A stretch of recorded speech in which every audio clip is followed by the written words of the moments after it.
Ay ano mga kababayan ko. Ay ang Miss Universe natin ay alam nyo na. Ang mga resulta. Ano pang inyong magagawa? Ay nakariyan na iyan. Diba? Kaya ito, bumili ako ng isang kanin at may lomi. At saka rin paborito ko. Paksiw na bangos. Kumuha din ako ng lomi. Naku po. Si kuya naman pinununan naman. Hindi na naman marunong makisama sa akin. Lomi. Pwede kasing bumili kalahating pansit, kalahating kanin. So ito ang napili ni Kawiti. Parang nag-crave ako sa isda. Karibangos.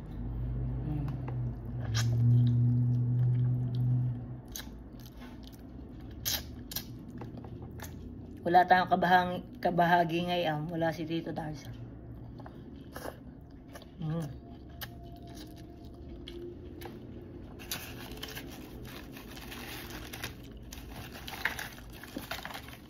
Mainit ang tao sa amin. At gawa ni Kumaring Atisa.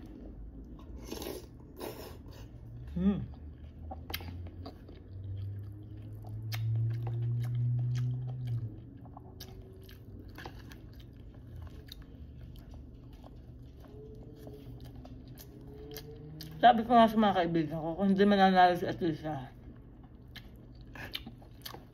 ang bet ko si Kote. Magaling sumagot.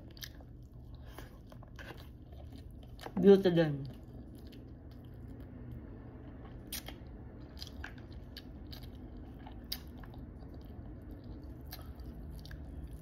Ay nanalo si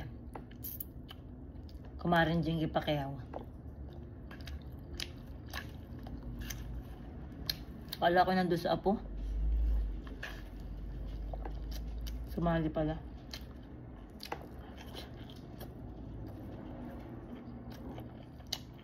Sarap na yung bangus.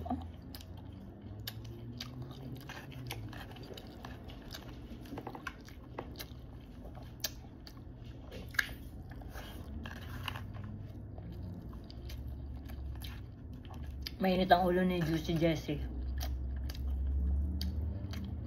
Kagabi pa.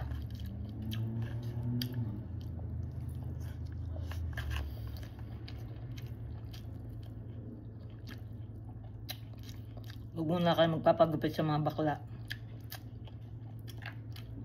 At medyo barino pa.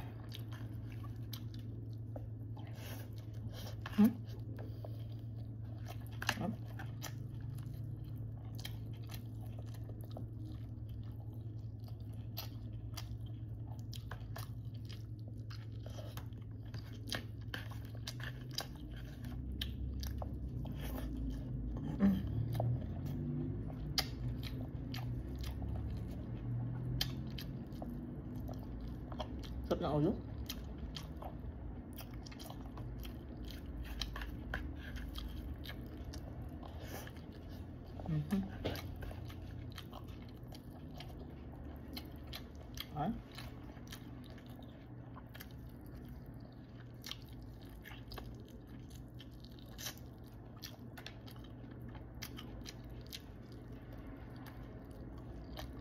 May ligaw sa isda mga kawite.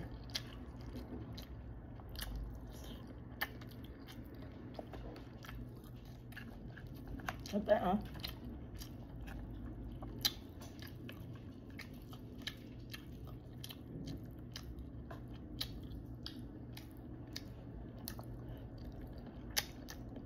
lamig din ngayon.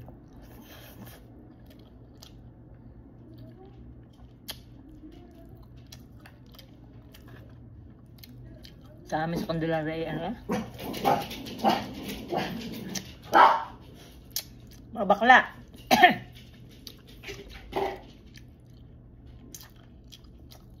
Mga post ng mga kaibigan ko yan talagang balintong sila.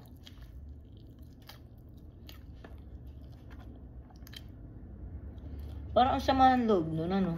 Nanalo ka pero alam mo sa sarili mo na kung bakit ka nanalo. Mas pangit sa pakiramdam yun. Gustuin ko pa yung third runner-up ako.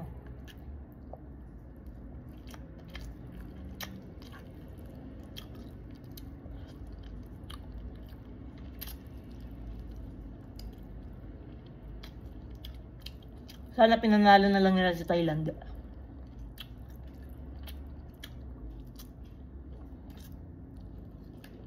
Maganda din ang sagot ni Thailand.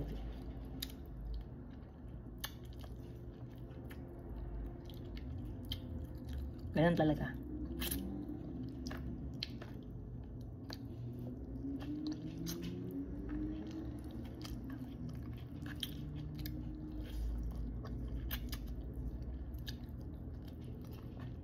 Ang mahalaga,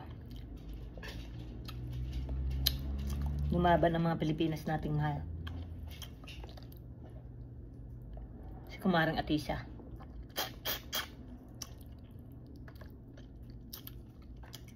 Diba?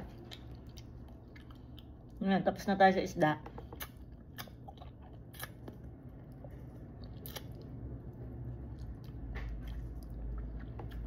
Kainin naman natin ang lumi.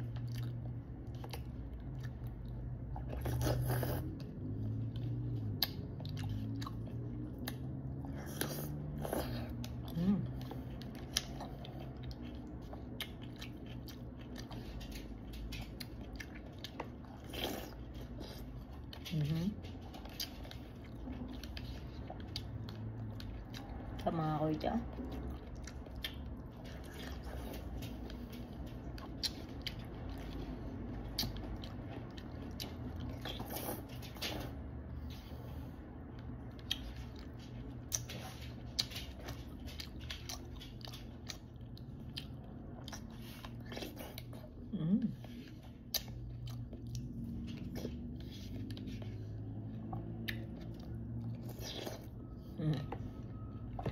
Tapos mga kawets,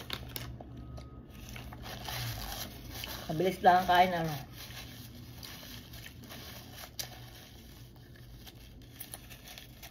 Sarap.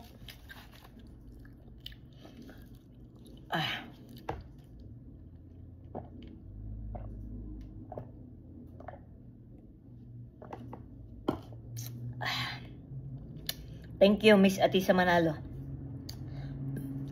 Kamag-alak, sasalubungin ka pa ng banda sa atin. Sigurado ako diyan. Init kayo diyan mga kawite. At tayo mag-move on na. Bye-bye. I love you all.